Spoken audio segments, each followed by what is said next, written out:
Cold open question of the day, Brendon Kleen. We're about at All-Star Weekend, the day of All-Star Weekend as people are listening to this. So what's your favorite All-Star Weekend event?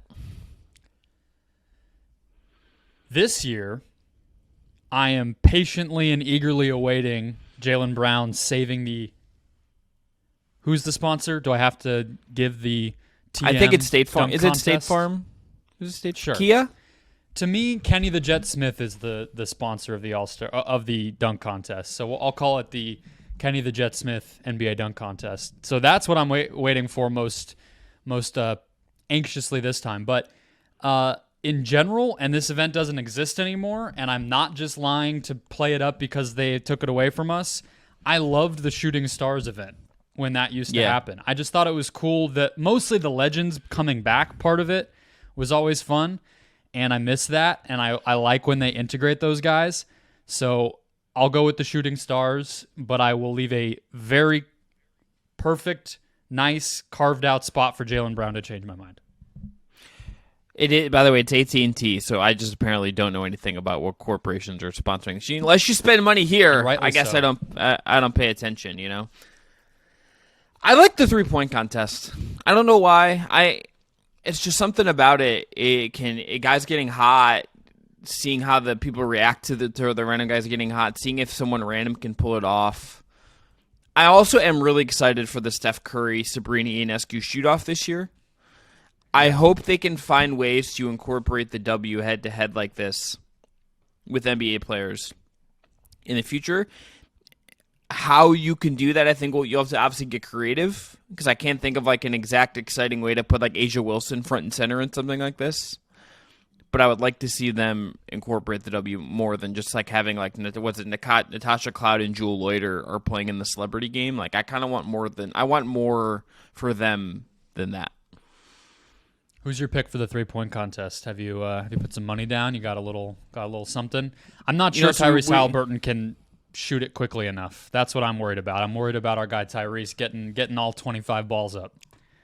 He absolutely is going to get, like, he's going to have, like, 3 left, right? Like, 100%. We got Malik Beasley, Jalen Brunson, Hallie, Lillard, Markkanen, Mitchell, Towns, and Trey.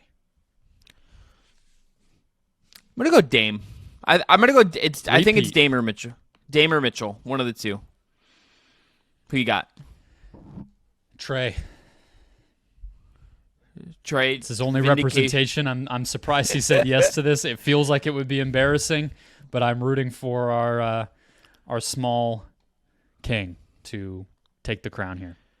Hopefully he gives some good content for Brett Rolling, a podcast about Locked On Hawks. Honestly, that's what I'm rooting for. All right, coming up on today's show, we're going to look at LeBron to the Warriors, ? The NBA transfer window concept I'm going to bring to the table.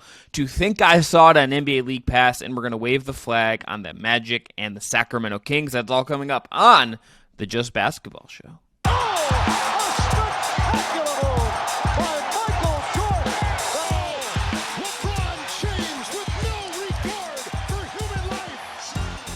Welcome in to the Just Basketball Show, your twice-weekly show on all things NBA, WNBA, women's college basketball, and more. By the next time you hear us, Caitlin Clark, I think, will have broken Kelsey Plum's record for scoring in women's college basketball, and we're going to talk about it. So get ready for some Caitlin Clark content for us at the top of next week. I want to remind you to follow us on your podcast app platform of choice, 5 stars only. Please hit subscribe on the Just Basketball Fans YouTube channel. And we want to tell you about our friends at Thrive Fantasy. Thrive Fantasy is a player prop DFS platform where you can pick more or less on your favorite players across multiple sports, including the NBA and the NFL. Sign up today with code JUSTBASKETBALL, that is all one word, and Thrive will match your first deposit up to $250. If you want some props insight, suggestions, not advice per se, check us out on TikTok and Instagram. Our guy Colby Olson and I are doing pick videos and prop videos during the week, and we're going to do some All-Star ones this weekend as well. So tap in, follow along, and have some fun at Thrive Fantasy. Code JustBasketball. So, Brendan, we are going to start with LeBron James to the Warriors, which is a story that Woj and Ramona Shelburne broke at ESPN this week. honestly, this felt on just like this. This felt to me more like a story that really just documented that this happened and doesn't actually tell us anything really about LeBron, aside from the fact that he said, "I want to stay here," and that there's a happiness thing. That it just felt to me, it's like, this is crazy. We heard about it. Let's document it, and there's some value to that. But I don't know how much it totally means. Yeah, because it wasn't driven by him as much, right? If the story was LeBron asked for a trade to the Warriors and the Lakers said no, or they asked to trade for LeBron and the Lakers approved it, and then LeBron wanted to go to this other team, and so like there's a version of it that might have been a little juicier. I think it's obviously getting attention because the Warriors are playing better, the history between those two franchises and everything else. This is a question that I wanted to ask you, though, when we were talking about LeBron last week or whatever it was, after the deadline, when we were like, why is LeBron potentially being on his last year as a Laker not getting more attention? And here we are, W for us. He's getting more attention. That's getting more attention. But the question was, and you have intimate experience with this, is this I don't know how to put it. Is Rob Pelinka, I'll just say it that way, is he the best executive of the LeBron James team for the franchise? Do you get what I'm saying?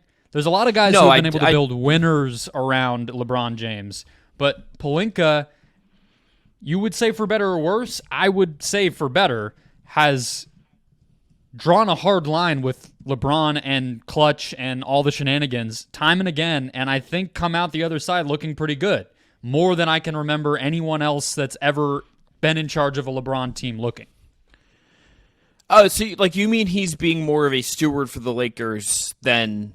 Yes. The best example I would have as a comparison to that is probably Kobe Altman in 2018. If people remember at that point in time, Colin Sexton, baby.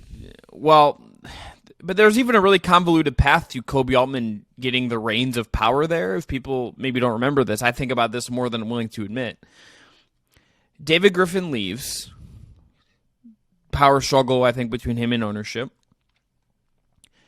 Griff, obviously the head of the front office when they win a championship. I think a pretty, and he was he got LeBron J.R. Smith and Shump and Mozgov and all the trade and Channing Frye and Richard. He made all those moves. Yeah. The summer of 2018, that June, they tried to hire Chauncey Billups to be the president of basketball operations. Then that doesn't happen, which probably for the best. Kobe Altman's did a very good job as president, as GM, and then got his promotion. And then he doesn't want to trade Colin Sexton at that deadline. They do end up making trades, but he was the one who had to trade Kyrie. He was the one for Isaiah Thomas and Jay Crowder and Ante Zizic and some stuff. The stuff being Sexton. He doesn't want to trade the Sexton pick for Kemba Walker was, I believe, the name at the time. That was ultimately better for the Cavs' health as a franchise. It just was. Kemba Walker was not going to help the Cavs beat the Warriors in 2018 any more meaningfully than what they had. LeBron, Kemba was great, and Sexton ultimately is not part of leaving either way, right? Looking back and all the I at that time was Kemba. No, particularly if Kemba a year later after that is falls off a cliff. It came for him very soon after this, unfortunately, and he's playing in Europe now, but his NBA career took a real turn not long after this. So I think it's either Kobe Altman, small guard. Yeah. Sure. I think it's either Kobe Altman in that specific year or Pelinka over this long run. And even though Pelinka, the funny part about that is Pelinka is also the guy who, whether LeBron and his camp push for it and AD push for it or not, is also the one who made the Russell Westbrook trade, which for the short-term health of the Lakers ultimately proved to be a disaster. Yeah. Yeah, it's a tough question to even ask because that wasn't the job until recently. The job of leading a LeBron team for a long time was do every goddamn thing you can do to keep him happy no matter what it costs you. But then once he crossed over to mid to late 30s LeBron, I do think the way Pelinka has gone about things is the right approach, because part of why I think the Lakers are going to be aggressive in the future isn't even fully related to LeBron. They're in a situation now where they need their future centerpiece alongside Anthony Davis, right? So I kind of think that's part of why they said no about DeJounte Murray and why they're being a little bit more selective with these things and signing these short contracts and everything that they've done the past couple of years. Is it would be, you're not trying to appease LeBron so you get him to sign another 3-year extension or so. That's just not in the cards anymore.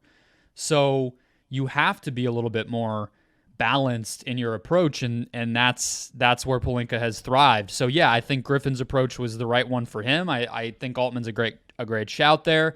But like Pat Riley's job was find moves around the margins to make the big three Heatles be great. It wasn't really maintain the long-term health of the Miami Heat, and it just, so that's why I was having a trouble even asking the question in the first place. But I mean, we've talked about all the teams LeBron may or may not go to. We've hit on some of the little updates here and there.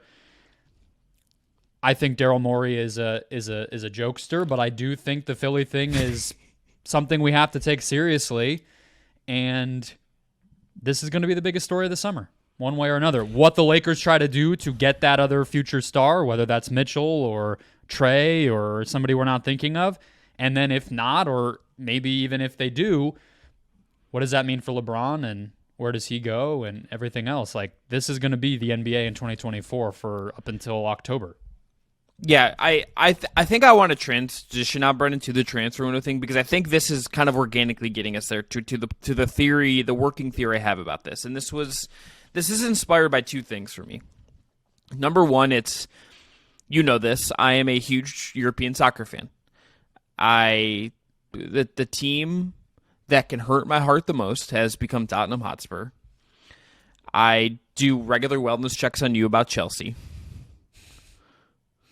Okay. I'm taking my cousin to watch the Man City match this weekend, and we're both just going to be pounding beers. He's 16, so it's fine, but that's what we're going to be doing because they're going to lose. So he's going to be, I don't want to legally, like, is he pounding Cokes, like, with waters? I mean, I can say whatever. It was a joke, as always. Yeah. Okay.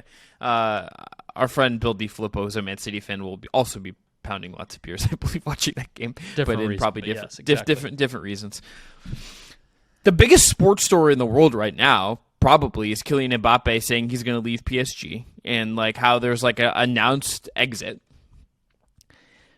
And while we're never going to get quite there with NBA stuff where like a player 6 months out is going to be like, I want to go trade. Like, we're not going to get that because the NBA doesn't like allow for such public messiness. I mean, they just fined PJ Tucker like $75,000 for saying he was trying to get traded.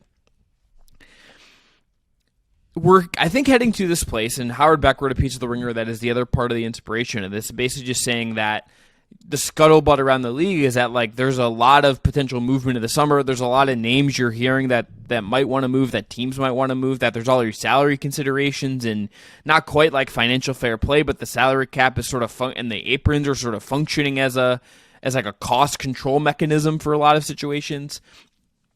I think, Brendan, for a certain level of guy, and it's probably top 40-ish, top 30-ish, I think we're just done with free agency.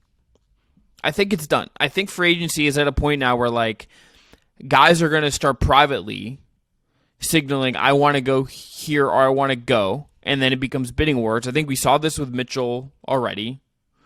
Maybe it happens again with him if he truly doesn't want to stay in Cleveland. And you're going to learn, and I think you're going to see like these battles between teams that are saying like, we're giving you the chance to win. There's only so many places we can really move you. There's only so many places up the food chain we can move you, which is another similarity to this. There's only so many spots when you keep moving things up the food chain. There's not the mechanisms to form like super teams at the same way you can in Europe and with certain teams, aka Man City. But I think we're heading to a place where like you're just going to start seeing Real Madrid. You're going to start seeing teams and players trying to move things in a certain direction where like if you're at a certain level, you just no longer do free agency. You just get traded and moved on in that way. And LeBron is very much kind of part of that in his own weird way, but it feels like the way that we're going to see guys move now is no longer July 9th, Kevin Durant is meeting with teams. It's going to be like back channel deals and he's getting traded for 3 firsts and whatever. Like I think we're kind of done with in the open free agency for a certain class of guy. So I want to flesh this out because you threw a version of this at me kind of more related to Mitchell via text a bit ago, and I threw Mitchell's back probably at the best you then. example. Yeah, well, I think Kevin Durant's the best example. Okay, hit me. Well, I just think it already happened. I mean, he signed an extension and it hadn't kicked in, and he asked for a trade. He's mentioned in Howard Beck's piece, quite unfairly, in my personal opinion. All respect to Mr. Beck, but Durant for sure looks around. He always has a wandering eye. Is pretty, drive-by shooting of a quote there. But like this, the thing I want to flesh out is like when you and I did our first series of shows, I think one of the first big picture things we hyped or nerded out about after the Durant deal and everything else last February was that this is a trades and extensions league. Mm-hmm. So I guess now that we're another offseason and another deadline after that, and we're starting to see a little bit of what's going to be happening in this upcoming offseason, I'm curious what you think is different now than what we would have said last February. Because we were saying that free agency is dead. The biggest guy to move was Fred VanVleet last July. So I'm curious looking forward what you think. What's the next thing we're going to be saying? And that's, I think, what Howard was kind of trying to flesh out in his piece, but I don't know the answer to that. I think there's two things, at least as far as I can guess at it. Number one, I think the money part of it is just going to make things weird for a little bit.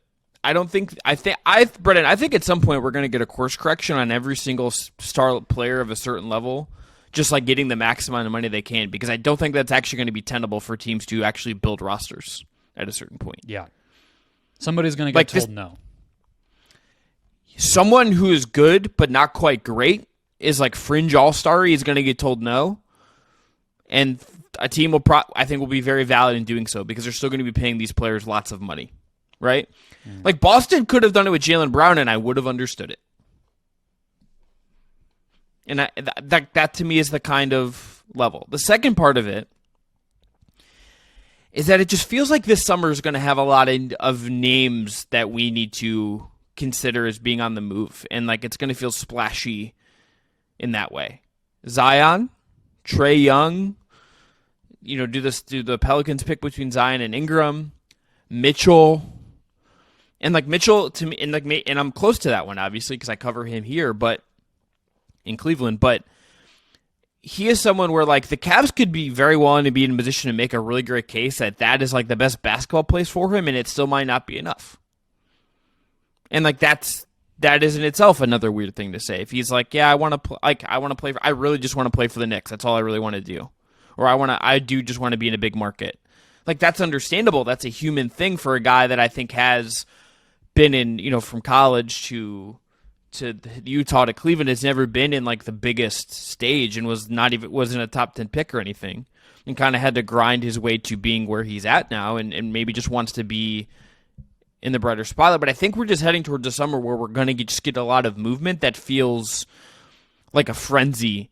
And then I want to see if that becomes just like a thing that happens every year. Do we start seeing just like more like big salary player swaps for the sake of shaking things up all the time? Do we just start like what is this? What is the ripple effect beyond what I think feels like a first wave of a summer where you're just going to get a lot of movement? Like, what do the Wolves do with Towns and their financial situation? Well, there's so many. Example, right? Because it's not just that the salaries are rising and all that stuff, but it's also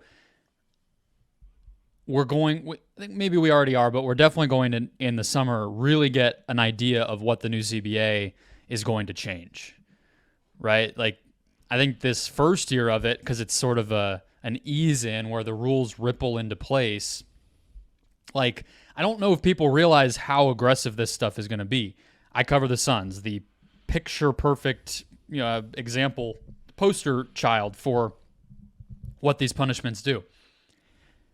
This deadline, when the Suns just acquired Royce O'Neal, not even a big player, who cares? They intentionally assembled a bunch of minimum players because that is the last time for the foreseeable future that they will even be able to combine salaries together. Half a dozen teams in the NBA, the Clippers, the Suns, the Warriors, the Bucks, a couple more, literally will not even be able to say we are trading 2 players for 1 player. Not allowed anymore. Yeah. If you're over the second apron. You have to take back 100% or less of the money of the 1 player you're even trading. Like, all these little things are going to start to happen, and so that's going to be limiting. I think that would be a case against so much movement among the very, very, very top teams. But at the same time, I think we will also see teams trying to get out from underneath of that. Teams trying to avoid the second apron altogether. And so I don't know what that necessarily means for free agency. Obviously, there's these additional exceptions that have been created. There is some differences in terms of what the league seemed to hope would, or the union, I don't know, seemed to hope would help out kind of the middle guy. I don't really know if that's all going to happen, but that was a big talking point coming off of the last CBA. But I think whether it's in free agency or not, that is also going to grease the wheels for more movement one way or another. So, again, I don't know what those deals will look like. You can't just get worse. Like the Celtics with Jaylen Brown, the Wolves with Cat, the Pelicans with their guys, they're not just going to flip their second best player for like an average young guy and a couple first round picks. But there's just only so many of these players. So because it has to be trades, I guess that's why it's different than like the transfer market with soccer, right? Those guys just go it's somewhere. not 1-to-1. Yeah, it's not 1-to-1. This has to be like what are you getting back? I think we're going to see some teams really, yes, I think we'll see teams say no to paying guys, but it might be pretty painful to do that. What I think I mean ultimately by it is like it's obviously not 1-to-1. We're not just going to get like the Phoenix Suns are going to pay the Utah Jazz $40 million for Lauri Markkanen, right? And then like they get Lauri Markkanen. That's not what this is going to be. I think what I mean by it is that like we're just not, free agency is just, as we hit on, it's just like going to be rare that anyone of note actually like runs that out. It's guaranteed money for the players, and it's then on the teams to figure stuff out. And that to me is like such a different dynamic than I think we've been used to for 20 years. It's happening now, as you said. I think that's correct. But it's like shifting the dynamic. Like the decision, like I don't think something like the decision or Durant meeting with teams in the Hamptons is going to happen anymore. Yeah, but I think that has, when is the last time a big player moved to teams in free agency was Kawhi Leonard and Kevin Durant 5 years ago. So yeah, that's not happening. That hasn't been happening. Yeah, that's fair. I think there is just something to me in what is going on here that I just can't. Maybe I just can't quite put my finger on it, but there's just something here in the water that I'm fascinated by, the mechanics of all of this, and I don't think we understand. I don't think we know like what is being unleashed. You know, like I don't think we know exactly what is fully going to happen at the end of this. Like this summer is going to be fascinating just for the player movement. It's going to be really fun to see what that looks like.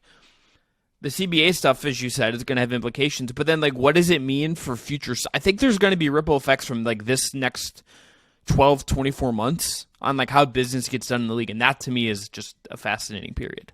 I just can't like quite figure out like where we are at with how player movement works anymore. And maybe I think that's where I'm kind of just struggling. I think that's where, for me, Brendan, I just want to like put a name on it and be able to like quantify it in my head, and I think I just don't know if I totally can. I mean, I like the name that, personally, maybe it's selfish. I gave you a nice name. I've been calling it a trades and extensions league for a year on this exact podcast. You could just use that if you really want a name. But we'll make t-shirts. I think the last element of it to me is that the bill is coming due for the mega trade picks. Yeah. Right? So we heard it with Mikal Bridges and Houston. Trey and the Spurs would be another example of it. But I think that has a real chance to disperse talent to traditionally small market teams in a way that we have never seen, because they just frankly have the goods. Some of the teams that have the goods are in big markets, like the Nets with the Suns picks, or depending on what you think of Houston, they gave stuff and got stuff at various points. Same with Brooklyn. But the biggest trade possibility teams are in Salt Lake City and Oklahoma City. So what happens if they swoop in and trade for a player on a long contract? And I think that's where you'll start to see the next, version of player empowerment or a version of the decision and things like that is what happens when, let's just use the example, even though I don't like it. Let's say Durant's wandering eyes come up this summer. I don't think it's going to happen. And he loves the idea of, let's say he wants to go back to the Warriors. Big market, wants to go back, whatever. But the Thunder give the Suns an offer they can't refuse. It's one thing to like flex your muscles to get out of a situation, demand a trade away from your team, flex your muscles to, let's say, take less money or a less favorable contract from a free agency place you want to go than what your other team could offer you, whatever it is. What happens when we have a really big blow up between a player under contract for his team and a place that he ideally would like to be? I mean, that's kind of what happened with Durant and the Nets when he wanted to go to the Suns the first time, but he just sort of packed it up and said never mind, because he's not the type of dude to really cause a scene like that. But somebody will. If somebody's made a public mess and demanded a trade already, and it gets uglier than Lillard or Durant wanted to make it because they don't want to go to the Thunder or the Jazz or the Rockets, I think that could be a really big, interesting ripple in all of this that we haven't really seen yet in this new era, where being an empowered player doesn't mean the same thing as it used to be when you're always under a long-term contract. Do you also, the last thing I'll ask about this is, do you think we can move away from a world where there are shocking, like out of nowhere ass outs, or are we just going to start getting like we hear that, like Trae Young is the example now, where it's like you start hearing about it in the middle of the season before? I just think nobody can shut up about NBA trades in 2024. So there's only like we used to be a country 450 players in the NBA. How many shocking things really would there be? Like, what's the most shocking ask out you could think of right now? Steph? Yeah, and then Steph is like the one where it's like, if you ever asked out, I'd be absolutely floored. Yeah, because he's accomplished enough that it's like, you can win your 5th ring with some random team? Like, what do you need that for? Logan Murdoch I saw like a clip of him talking to Bill Simmons. I see bizarre of me. Yeah, you guys are buddies. Yeah, yeah, I also use wired headphones sometimes when I walk around and like talk to people. So that's we can bond. I have a more surprising one actually, which is Jokic. The Jokic one is he's just gonna one day be like, guys, I got a new horse. I'm retired. Like, that's what's gonna happen there. I feel like. I mean, we should be more prepared than we are for this current contract that he's on to be his last one. I don't think it's gonna happen, but he's under contract through 2028. At which point he will be like 33, 34. Yeah. Just saying. But what were you saying about the Warriors? He was saying that it's like Logan Murdoch had that point of like, he would rather them, like, those guys would rather go out together and have like a 25% chance of winning a title versus like one of Clay or Draymond gets traded and Steph has a 75%. Like, he'd rather try to win it with his guys, which there's something very commendable about that. Whereas I think LeBron, to like bring this full circle, if there's a world where like he can get Bronny to a city that he wants to play in, and Clutch does some clutching, and then he can go somewhere, and even if he makes less money, can go compete for one last title. There's a world where I think that could happen. We'll get in the summer. We'll see where that's going to be, but I still think there's only a couple markets that it really makes sense. There's one I'm selfishly like, I would love to see it fully explored. The cap space part of it is the part that makes it like kind of impossible for a lot of these. Philly then just becomes the one where if he wants to make money and have a chance to compete, that's kind of the one. But that's a perfect example of what we're talking about, right? Because LeBron, it's a player option. He does not have to opt out. He can choose not to opt out and then tell them to trade him. And then where do we go, right? Like, so it is a different era for sure, and I think this summer will be a great example of it. And I think there's going to be a ton of guys that move. Like last summer, really, especially because Lillard didn't get moved, it wasn't that big, and Harden didn't, and everything else. But yeah, maybe this will just come in waves, and maybe 2024 is going to be a big wave where last year was a smaller one. Gonna drink a lot of coffee this summer, I think, more than normal. I feel like July is somehow busier than like February for us. July for like 2 weeks, and then by the end of July, you're like, "What happened to all that?" Yeah, and then I'll be like, Brendan, I'm gonna go off the grid for 3 days and forget that I had a cell phone. You're gonna be like, what? I'm gonna be like, peace out, brother. Do some prop videos on the WNBA while I'm gone. All right. Before we continue on today's show, want to tell you about our friends at Homage. Homage makes ultra comfortable specialty apparel pieces, jackets, shirts, hoodies, basics, if you like some basic plain comfortable t-shirts that you can get right now. If you use the link below, support the Just Basketball Show. Some of your money from your purchase will come back to us. They have so many great designs: WNBA, NBA, WWE, National Parks. Brendan has a great Grand Canyon t-shirt to represent his area of the country. And again, I'm just waiting till the day I can throw some money down and get that Homage Guardians satin jacket. I'm dying over here for that jacket. I'm going to wear it.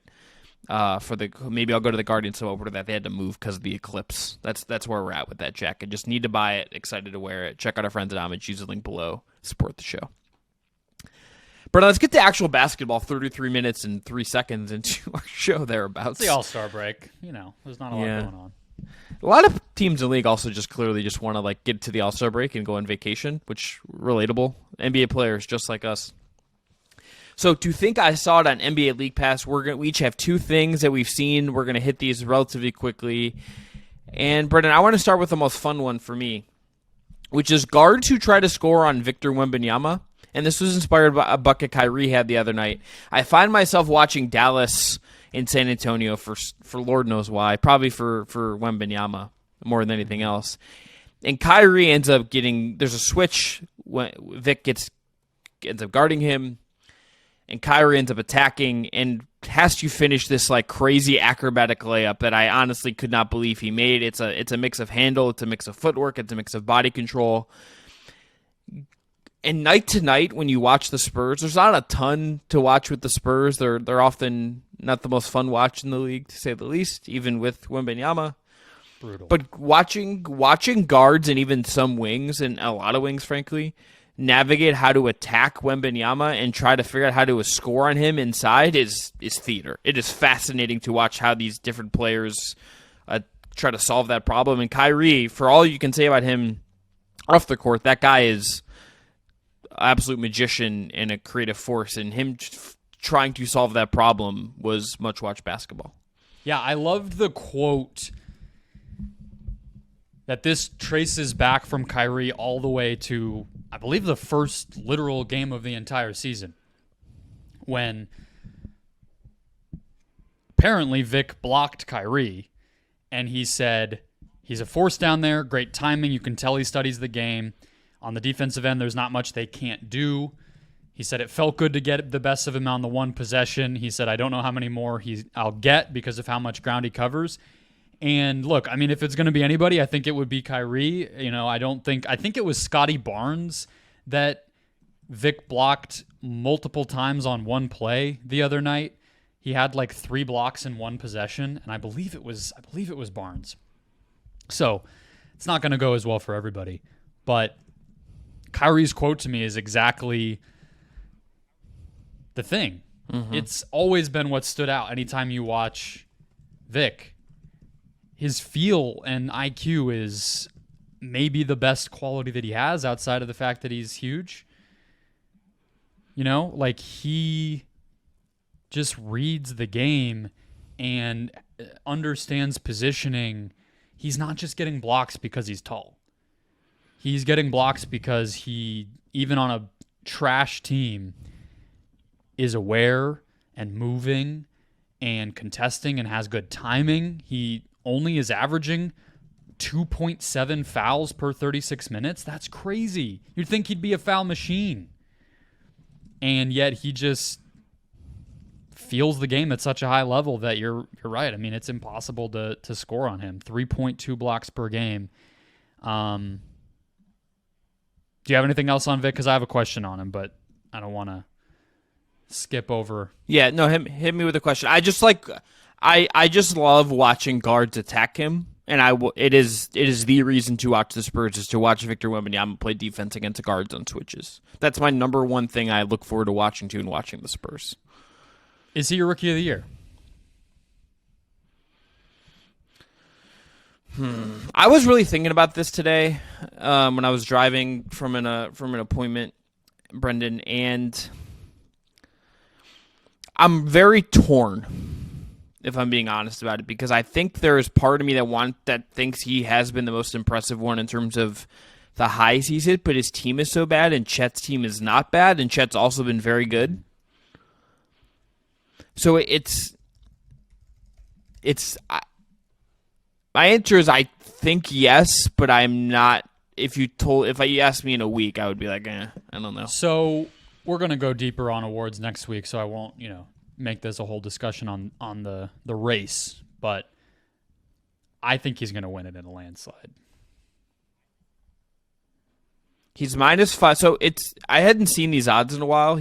And depending on where you look, you can get him Wembanyama is anywhere from a -500 to -800 favorite, depending on what sportsbook you look at. Chet is anywhere from +400 to +520.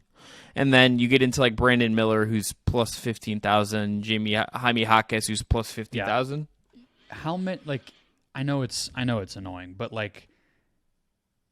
this is voted upon by people who do TV, who do radio, who travel around flying on airplanes all around the country writing articles about individual teams. They're not paying attention to what the third best player on the Thunder is doing. They're paying attention to what the 7'4" freak, who no one has been able to shut up about for a year, they're paying attention to what he's doing.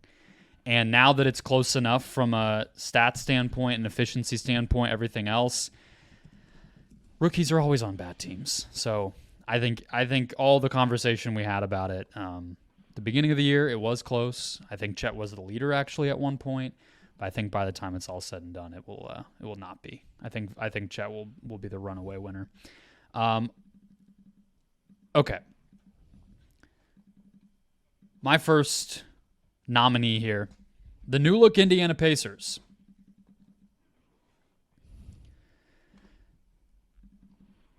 Since trading for Pascal Siakam, things have changed quite a bit over there. They are playing a new starting lineup with now Buddy Hield gone too, where Andrew Nembhard and Aaron Nesmith are in there, alongside Miles Turner, Halliburton, and Siakam. And I think the ripple effects specifically for Halliburton have been pretty interesting. And it's not just Siakam, but it is partially Siakam. It's also having another actual ball handler in the starting lineup in in Nemhard. But I think, Chris, that this is far closer to a real basketball team, which is what I've been asking the Pacers to be for a while. And honestly, to a bigger adjustment than maybe I realized. But I like that Halliburton is adjusting quickly to having the ball less, adjusting quickly to playing a little bit slower. And I think I watched the Raptors game from Wednesday night and thought his defensive effort was much, much better than it had been early in the season.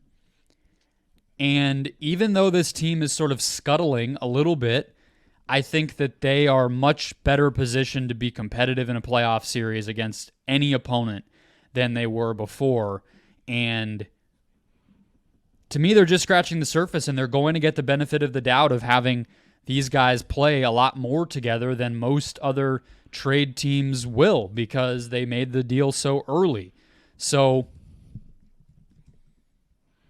I guess that's just it. I'm optimistic despite the inconsistencies that we've seen from them. The starting lineup right now is plus 2.5 per 100 possessions, but honestly, to me, the most impressive thing is the defensive rating is 116.4. That's like we can win a playoff series type of a defensive rating. But if you look at a lot of these other combinations, you're at defensive ratings in the 120s.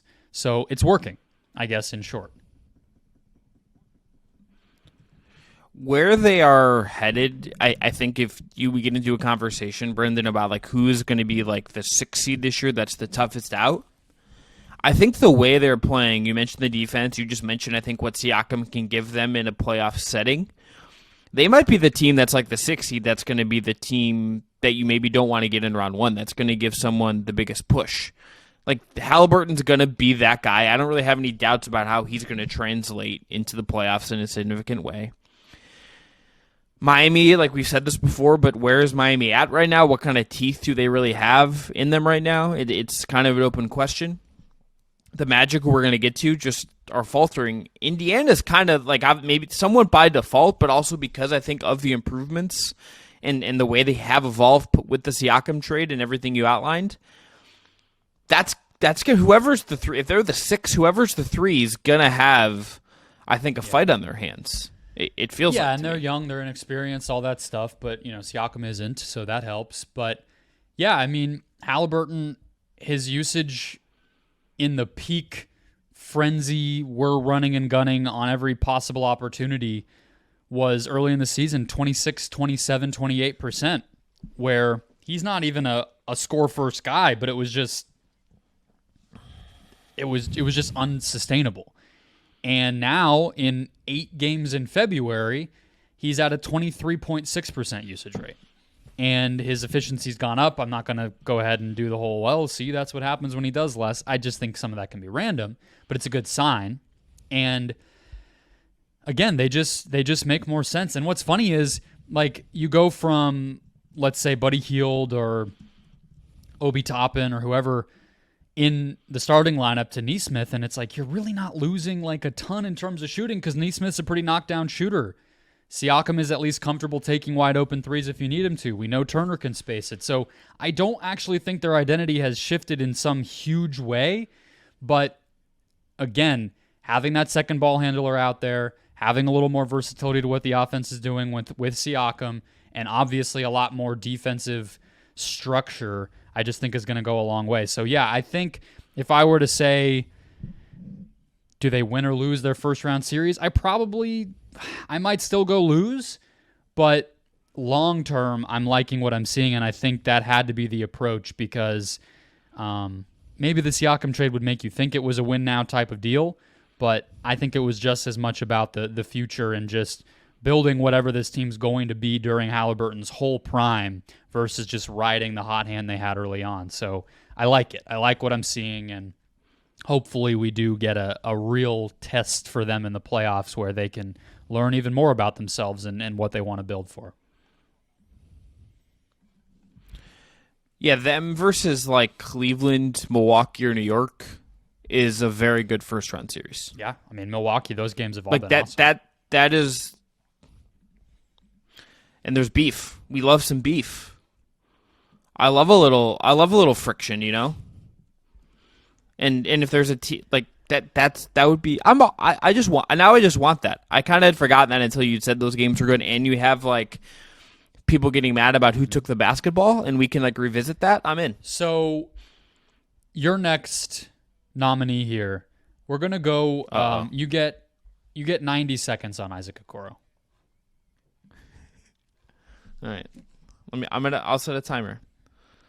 Brendon, I have checked myself on this a lot, if I'm being honest with you, because this doesn't count.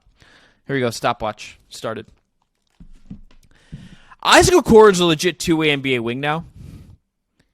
He's hitting threes at a career best clip. It is not just corner threes; it is above the break threes and corner threes. He is playing insanely good defense on top of that. And he's just like a absolute lockdown, rugged defender, which he's always been, but I think he's playing with a real confidence right now. On top of that, the way he is playing on offense and the way I think he's playing overall is screaming a guy who has finally figured something out and is playing with confidence. He had so many moments in the first couple years of his career where you could tell he was processing, was thinking, wasn't sure of himself. He feels like he knows exactly who he is now. He feels like he knows exactly what he's capable of now. It is certainly contained. He's not a future all-star or anything like that. But this is a 16-game role player wing. I think we might have gotten there last year had two things happen. Number one, he hits a game winner in Brooklyn, and then he gets hurt. And then he doesn't come back, and he never was quite right in the playoffs. The Cavs get spanked. He has just been awesome, rock solid this year. He is an indispensable part of the Cavs rotation. Whatever, if he's going to get $14 million in the summer, which has been one of the figures around for him, he's going to deserve it and should get paid it. He's just a good NBA player, and the Cavs, I think, have lucked out that he has actually developed and solved the real need for them. And I beat it by 2 seconds. Let's go. Look, I don't disagree with you. I hope that to me, the confidence is the biggest thing. There's a lot of guys who can hit open threes, but when it's a do or die possession in a big game and they have to hit that three for the team's, energy and momentum to continue and stay apace with another great team, like that's a difference. And then if you don't, then you don't get guarded and you clog your team's offense, and now you're making decisions if you're not shooting with the ball in your hands and having to pass or dribble or drive, and obviously none of that is anything new, and he's good at a lot of those things too, but it all, to me, with a lot of those guys, has to start with confidence. But a similar thing for my last one, which is Jonathan Kuminga. Mm-hmm. This guy... Yours is a bigger deal, I will say. That's why I only gave you 90 seconds. He's not even starting for the Cavs, so we'll see. But should he start over Max Strus coming up next week? I'm just kidding. I can't even quite go there. And I love Isaac Okoro. So Jonathan Kuminga in the month of February is averaging 20 points, 5 rebounds, 3 assists. Pretty similar to what he just did in January. Mm-hmm. To me, with Kuminga, though, it's hard to parse with the stats. It really is a you need to watch it thing, and you read what Steve Kerr or Draymond Green or Steph Curry are saying. And there's an argument to be made that I think that team especially is a little bit too precious with development and fit and all that stuff. And maybe they ask for such a high floor from their young players in order to be trusted. But they obviously trust him now. And there's some stats you can look at, like he is finishing 75% of his shots at the rim, which is an elite number. He's always been pretty decent on threes, but he's continuing to take and make those. He's traded a few of those, though, in for mid-range jumpers, floaters, the stuff where he can use his force to get a better look, a more efficient look, keep the offense moving, but now he's making them. Really, though, to me, what it is with Kuminga is the efficiency of decision-making, the quickness of the decision-making. Like, he is getting those post-ups where a lot of Warriors players, you're a passer. But if he's able to bowl his guy over, drive through them and score, Steve Kerr's going to let him do that, you know? He can be a screener because he understands his role. He understands the offense enough right now. But rather than maybe where in the past he would have just been a screener and, okay, I'm out of the play now, or I'll ram into the paint and try to get an offensive rebound, which he's still doing. Now it's like, okay, I'm cutting and I'm ready for the ball and I know what I'm doing and I'm going to finish. And he's drawing fouls better than he ever has by a wide margin. So it's just those little incremental things, or I'm getting it in transition and I'm just going. Like, I'm not giving it to Steph or Clay anymore. I'm going to be going to the basket or whatever it is. It's all those little things that you can tell and you can see the experience that he has in this system and in the league and using his athletic gifts. And it's just exciting. It's just cool to see when guys like this figure it out. And I think he absolutely is, on top of everything he's been doing defensively since he entered the league. This is such an interesting development because it's obviously not in line with them perfectly as a team for where you optimally might have liked to have it, but he's developed to a point where, like, he, to me, is like obviously just superseded Andrew Wiggins and like who I trust right now. I think that's just happened. And like, what does that mean for how they build into next year? Can you find a way to use Wiggins' salary to go make another move? Can you short other spots on the team because he's doing X, Y, or Z? Like, this is the two timelines thing is ultimately going to be like a really interesting part of whatever Warriors books we get in the future, and like when we get some space and candor and they say like how the guys maybe really felt about it.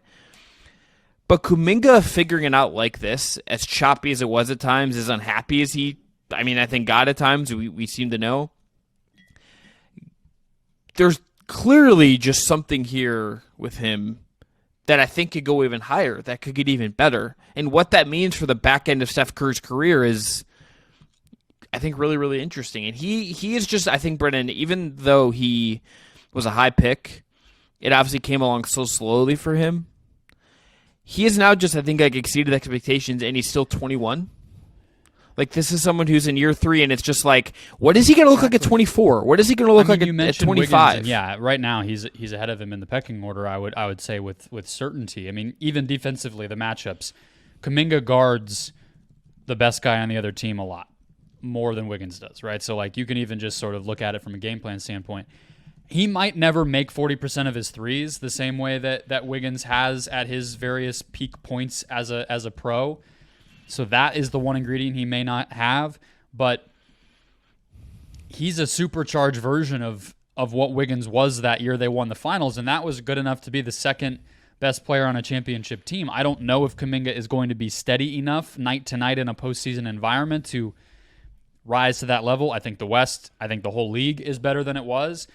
So we'll see. But yeah, I mean, he's on track to, I mean, it wouldn't completely surprise me if he was the second best, or at least let's say most productive guy next year for them. Maybe even in this year's playoffs. Like, a lot of their guys are lower usage dudes. So it's a very cool development in a part of the season when we don't always get a lot of those, that he's doing this and that they're doing this. My question to wrap this segment up, though, is how good does he have to be? How good does he have to get for the two timelines rebuild experiment to be worth it? They got a title in the middle of all of it, so it's kind of worth it no matter what, but none of those guys contributed to it. Now this guy is contributing to it. Yeah. Does it make it all okay if he turns into an all-star and we forgive the Wiseman pick and we forgive everything and all the craziness and the pool nonsense if he's great? I think they have to get another title one. Still. Like, I think that's kind of like that's the problem here. It's like, this is Steph Curry, this is the Warriors, this is like this is the most successful NBA franchise, Brendan, of the last 10 years. Do you think they can do it this year? Can they win a title this year? Like, no, I don't see it. They are really convincing me slowly. I don't now. The way they're playing, they have looked so good. You hit in the Clippers game, which they lost, and the Suns game, which they won. But that is them going toe to toe with two of the three best teams in the West from a playoff pedigree standpoint, in my opinion, and looking damn good. Here's the only I understand that, and I'm sympathetic to that, and Steph Curry is magic. All of that. They're 10th in the West right now. Okay? They're 2 games behind the 9 seed. They are 5.5 games out of the 6 seed. Yeah, but if they're a great team, you would just expect them to win those games. Like, it doesn't... At a certain point, the seeding, like, it makes it harder, but it's like, okay, if I qualify them as one of, let's say, by the end of the season, I say they're a top 4 championship pedigree team in the West, I don't really care about them against the Lakers on the road in a play-in game. I would just expect them to win it. And I know it's one game and stuff can happen, but, like, if you feel good, you feel good. It's not that to me, though. It's more of, like, it's not that to me, though. It's like, can they do 3 rounds of beating three other, like, high-end teams? And maybe they get, like, the Thunder in round 1, and, like, that gives them an advantage, and they're just more experienced and win it. That's very possible. But, like, if they have to get, like, the Nuggets in round 1, I'm picking Denver. Like, if they get the Suns, I'm probably picking the Suns. Like, if they get the Clippers, I think I'm picking like, there's just such a high... Yes, is it possible? The bar is just, like, the bar is just so much higher for you to clear if you're starting from a place being a disadvantageous I think the way I would put it, and we can move to our favorite East and West Coast teams here, is I am getting pretty close to feeling better about them than, like, Minnesota or OKC. I think that's reasonable. I think seeding is going to matter a lot for them ultimately. Then. Yeah, it matters for everybody. I mean, because, like, if it's Denver round 1, it's just like, yeah, but it's like you get the Wolves round 1. That's one thing. If you get the Nuggets round 1, that's what's funny, right? Is it's another year where with Golden State once again, but last year it was the Lakers. Like, they're gonna somehow end up benefiting from getting, like, the 8 seed. It's so bizarre, but the regular season keeps being so wacky that we might get a rematch of the Suns and the Nuggets in the first round. Meanwhile, the Warriors get a team we all perceive as weaker from a playoff standpoint as the 8 seed. Like, it makes no sense, but I think they have a really good shot. West Plain battle also just going to be delicious. Perfect segue to the Sacramento Kings. 3 fun Yeah, so we're going to go waving the flag, our regular segment here where we look at 2 teams we have planted our flags on. That is the Kings and the Magic, and talk about and wave the flag. Let's start with the Kings, Brendan, because they played the Phoenix Suns the other night, a game you watched intimately, I watched later on. And this ultimately felt like one of those games that just kind of, to me, explains what the Kings are. A really good offensive performance from them.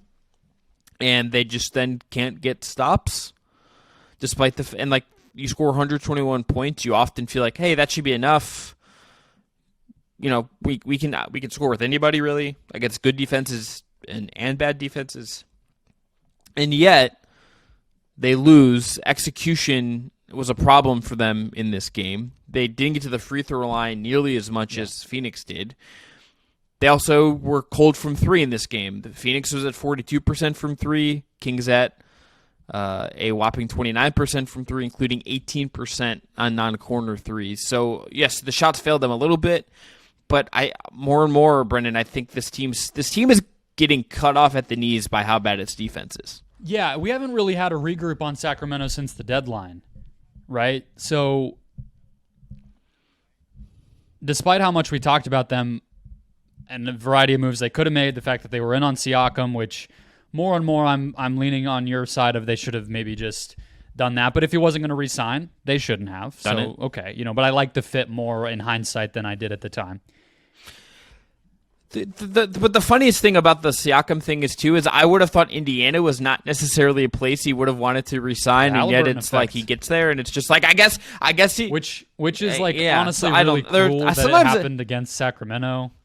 It's like not only do they trade Halliburton, which we don't need to go into every time it comes up, but now it's like, and they lose Siakam to that team. It sucks, but yeah, I just don't look around what happened at the deadline and feel like that guy was going to make their team better.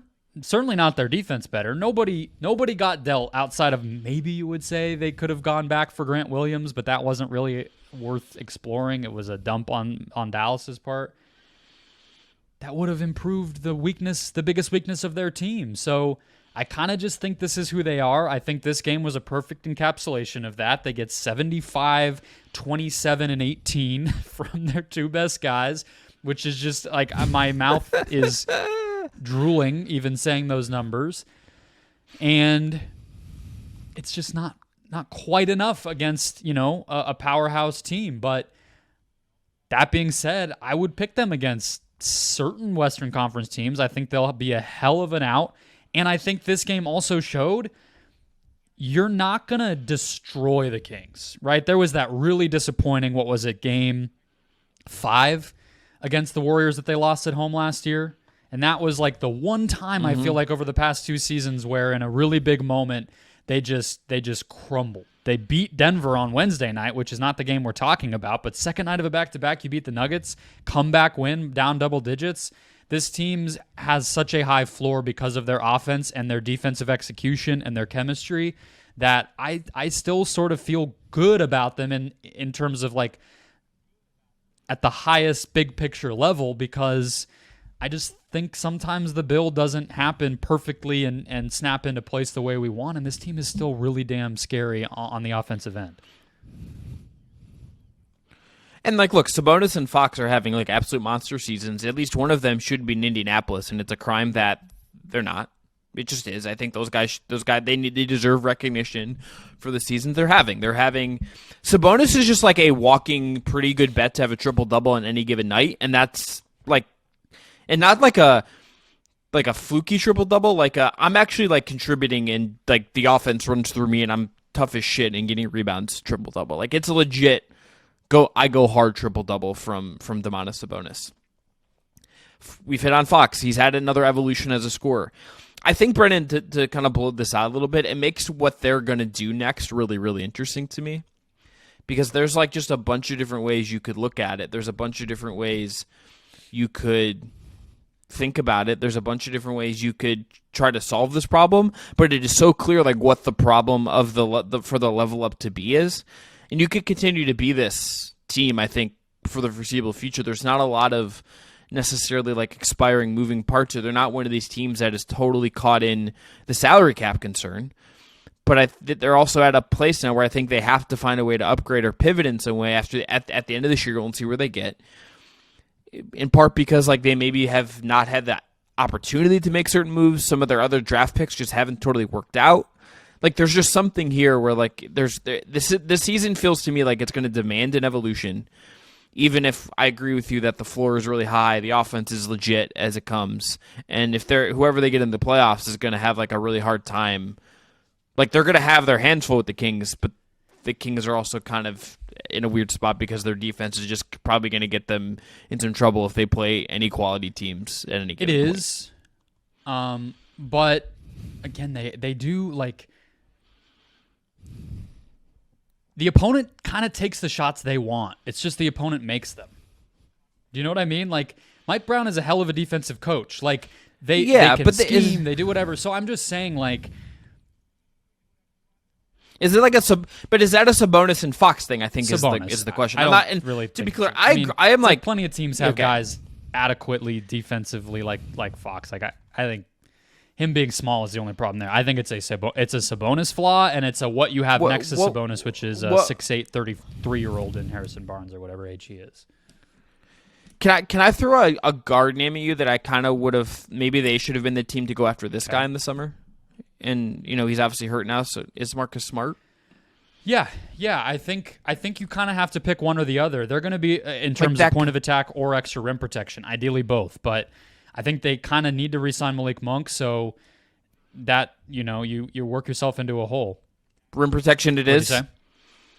Even just a better backup center. It's A, that I think if you re-sign Malik Monk, you could get the rim protector, and B, even just a better backup center, another competent big would do this team a lot of good because they just don't get if the few minutes Sabonis rests, it's Sabonis, for all of his flaws defensively, knows where to be and tries and is physical and rebounds.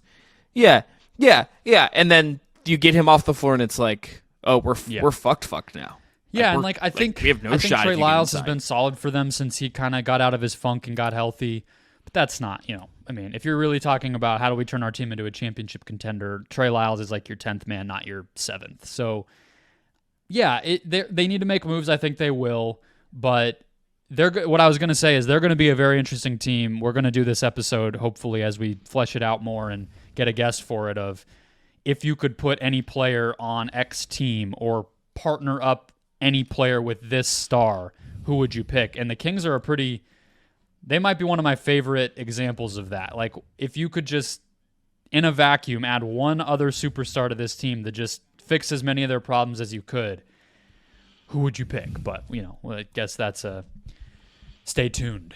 But yeah, I have a hard time getting too up in arms about it the more that I think about it and the more that I watch it. And I do think the element with them that's always going to be there, which you're familiar with as a very small market team that's trying to build into a championship contender, is you got to find guys who actually want to be there and don't see it as a punishment to end up there. And so you can't just go trading for every little thing that might seem like a fit if guys are going to embarrass you or be pissy or, whatever it is, leave the minute they become a free agent. So it's a very fine balance. And I think on the whole, they're doing a good job. It just, they did so great last year that it might feel a little disappointing if they don't go, okay, we lost in 7 in the first round, and then the next year we made the finals. Like, that doesn't always happen.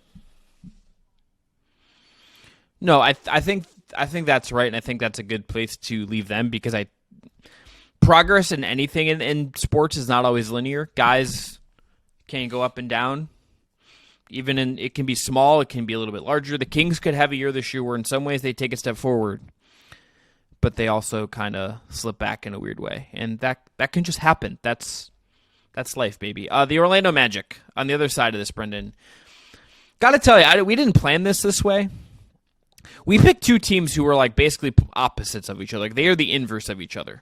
On one hand, over here, well, on my left, we'll say the West Coast, we have the Kings, who are amazing offensively, dog shit on defense, but the offense is more valuable, so they're like in an all right position. Even if they're like lower in the conference, I feel better about them than I do the Magic right now. I just do. On the other hand, you have the Orlando Magic, who are a burgeoning defensive like monster at times, can give teams spurts of being good, hard out, and in the playoff series we'll see what it looks like, but like might be a slog of a team to play in the first round. And yet offense for them is like what I feel like doing math for me in high school is like. It's really hard and like often confusing, and you're not really sure what's ever going on, and you're making it harder than it actually needs to be because you're so stressed out about it. Like the amount of times a game that Paolo Banchero has to like come up with some shit on his own that is often inefficient, but it's like the best case, is like kind of alarming. And the Thunder game is a really good example of this. They had a really good, solid defensive first half against Shea in particular in this game. Shea only takes 2 free throws. And you think, okay, you have a window because even if J-Dub is surging in this game, you're doing enough against a really good Thunder team. You're doing the things you need to do defensively to limit them and be in a position to win. And then they, A, couldn't score enough. And then 2, the second half, when you needed to maybe match them bucket for bucket, as Shea just did Shea stuff. And Suggs, I thought, still played really good defense. Shea was just better because he's Shea and is in the MVP race. You couldn't keep pace, and therefore you lose. And that's like this is like the whole story. In the same way the Kings game against the Suns is a story about them that encapsulates them, I think this Magic Thunder game is very much the same. Yeah, I think that's well put. I mean, it's kind of with young teams sometimes, like, do you believe in it or do you not? Do you believe that the structure makes sense? Do you believe that this player has this skill? And when you're building it or you're a fan and you're rooting for it, it is a little blind. Like it doesn't always show up. It takes time, and then you just sort of have to be like, yes, Jalen Suggs can be a starting NBA guard. His offense can be good enough. And then you move, it's like, okay, check. And then it's like, we believe that Paolo and Franz developing their ball handling, we can be an unorthodox team where that's what it is. Okay, move on, but you run into some of these games where it's It's tough. I think an underestimated part of their struggles lately, though, or maybe not underestimated, not exactly a hotly debated team nationally, so I'm not sure what the message, the Orlando Magic subreddit is necessarily saying about these guys. But Cole Anthony to me it's really fallen off a cliff lately. And I don't know if it's a confidence thing. I don't remember him having any sort of lingering injury. He's been pretty healthy all year. But when the minutes also tank, that's when it's getting weird, where the coaching staff is noticing that there is some sort of confidence thing or whatever. And he was, probably my pick for sixth man of the year early on. And now it's like 12 minutes, 2 of 8, 1 assist. And then if those bench units aren't working, which is exactly what happened at the beginning of the fourth quarter when J-Dub went on they should make a short film about what he did at the beginning of the fourth quarter of this game. Oscar Short's 2025 is Brendan's short film about J-Dub against the Orlando Magic. That's just, I'm I don't even know it, and you didn't tell me, and then I'm going to go to one of the short showings at a local theater. I'm going to be like, all right, we have Brendon Kleen's feature on J-Dub from this random Magic game from February of 2024, and I'm going to be the DiCaprio. Really, they should do a short film about what he does every night at the beginning of the fourth quarter, because it's literally just the same episode every game, but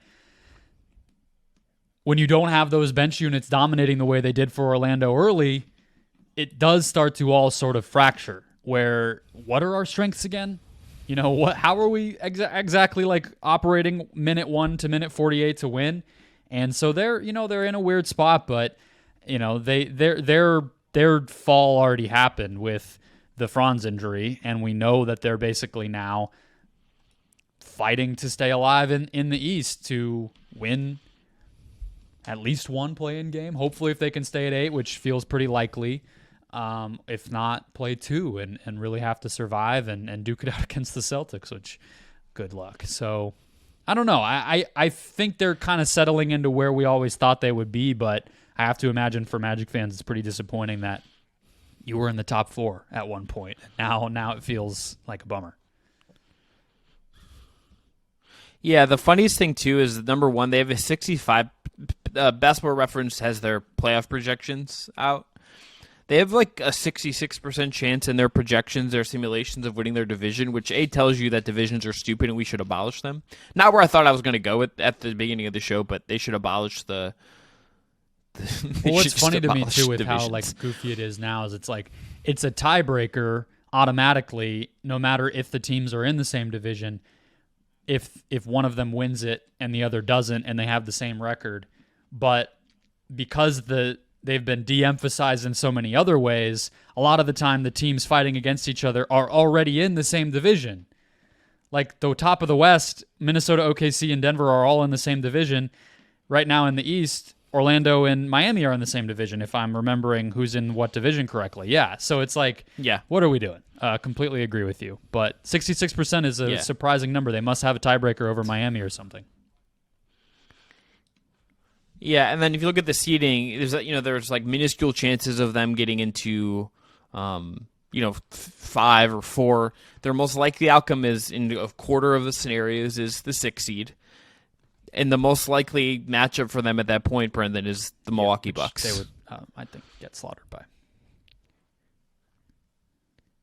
They get slaughtered by, they would have. I would also not hate that for them as a learning experience, and also just Jalen Suggs defending and Dame in a playoff series seems like a good time for me personally. But... Yeah. They get crushed, but I think there's something to that kind whether they get the Knicks or the Bucks or whomever in round 1, I think they're headed to that kind of ending. That's a good question. But maybe that's for you is as somebody whose team could play them. How much do they worry you at all? That's the one you want. That's the No. They can't score. This is the thing. The teams that scare me, to be a lower seed that scares me in the playoffs, you either need to be the Warriors who we talked about, or you need to be a team that just presses on certain buttons that another team can really wrinkle you with. The Magic's defense is not so good that I think it just shuts down. I've watched all the Cavs Magic games this year. like it would be similar to me in the Thunder game, and that like eventually Mitchell's probably just going to like cook on Suggs, and that's not a disrespect on Suggs. It's just like inevitable because that offense beats defense in the NBA at this point in time, and their offense is bad. It's not like it's 24th. Yeah, they're at the edge of the cleaning the glass chart, Brendan. They're like at the cliff that once you go below them, you go to hell. You go to offense hell, which is Washington, Detroit, Charlotte, San Antonio, Portland, and Memphis. Yeah. It's like them in Miami, and the Rockets are all like up against the cliff, like trying not to fall off into oblivion right now. The makeup of this team, even with the talent, should not scare the Cavs, the Knicks, the Bucks, whomever they would get in the playoffs. They just don't have it. Yeah, right and their starting lineup is basically equivalent to their overall offensive rating. So it's really their offensive rating whenever it has had peaks or some high-scoring games they've had, it's been that bench. And, do you trust Joe Ingles in a playoff series? Is Cole Anthony going to get it figured out again? Can one of these guys consistently go off between Franz and Paolo to really take them to the next level? I don't know. But, yeah, I think really excited for the play-in games, though. Like, first of all, just love the play-in. Second of all, that's exactly the type of test that's always a first step for young teams. Anthony Edwards passed it. We saw the Thunder acquit themselves, in my opinion, fairly well. And this year it feels like Orlando's kind of that team where it's like, all right, at least show us something. Fight, execute what you want to do. Don't look like just overmatched, and go into the offseason feeling pretty good about yourself, even if you maybe get swept by Boston or whatever. So that'll be a huge milestone for them. Playoff matchups right now, Brendan, as I'm texting my father about accounting. Very fun. Heat Magic in Bulls Hawks is the East. That's like a B minus. Okay.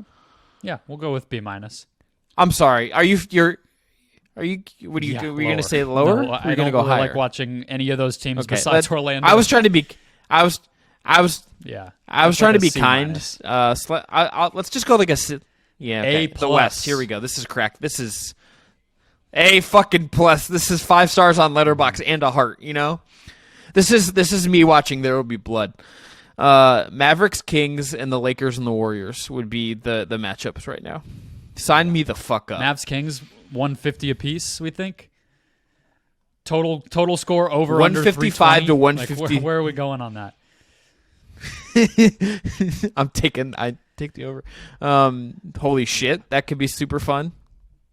I mean, Lakers Warriors was the OG play-in game. That was the LeBron shot, the meme from the right wing. I mean, that was welcome to the play-in.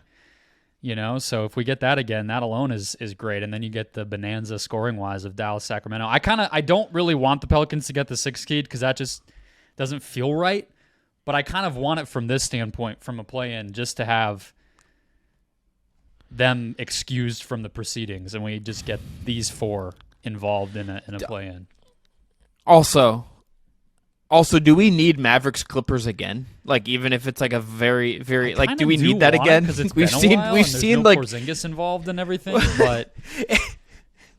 But it's like the big picture structure is the same, even with like James Harden in there and Kyrie in there. Like the big picture structure of that series is kind of the same. No, we're far away from me overexciting myself about specific matchups only to be disappointed. So I try not to look at the standings. Also, I'm just really dreading what currently is the 4-5 in the West. So I'm trying to stay out of this for now. But there are some juicy ones on both sides of the bracket.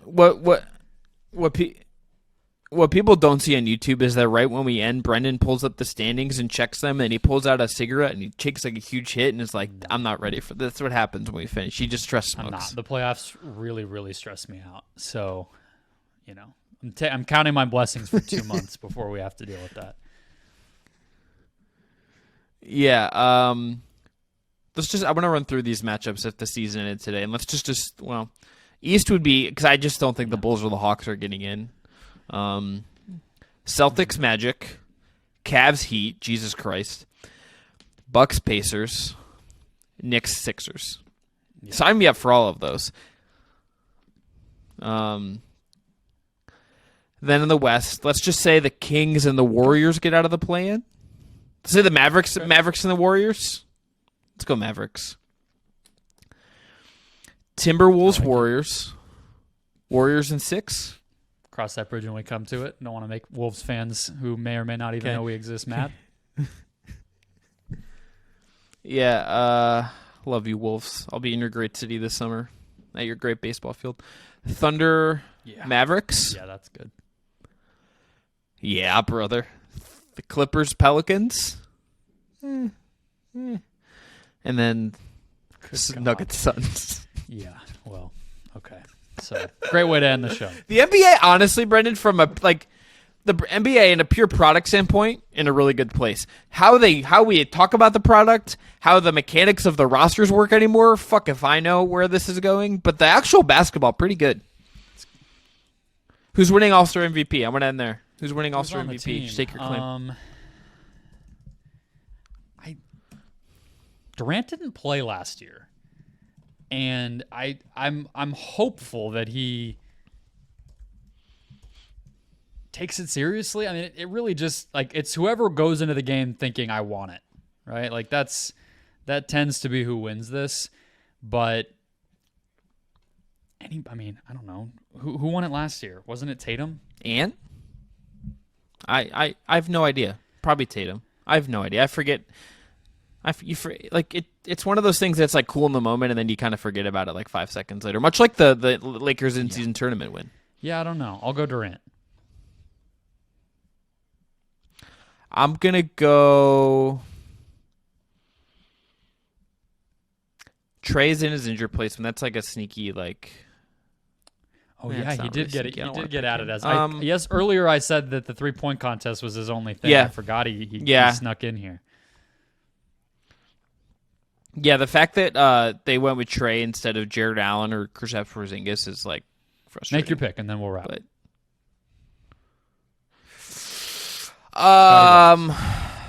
go hometown. Let's go Hallie. Okay. Let's go Hallie. Yeah, that's a good call. We don't even know the teams yet. These are the teams. There's no draft. We don't even know the teams yet. Oh, that shows how much you've been doing your all-star homework.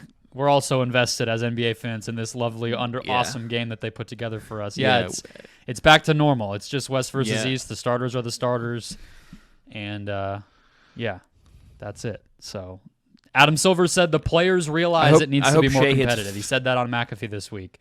That everyone involved knows they gotta figure this thing out, and so we're gonna get a better one this year. Okay, Adam, sounds good. We're doing great. That's going to be the Just Basketball Show for February 16th. I'm Chris Manning. That is Brendon Kleen. Talk to y'all next week when Caitlin Clark is a record-setting and the college basketball scorer. Enjoy the All-Star game. We'll talk to you soon.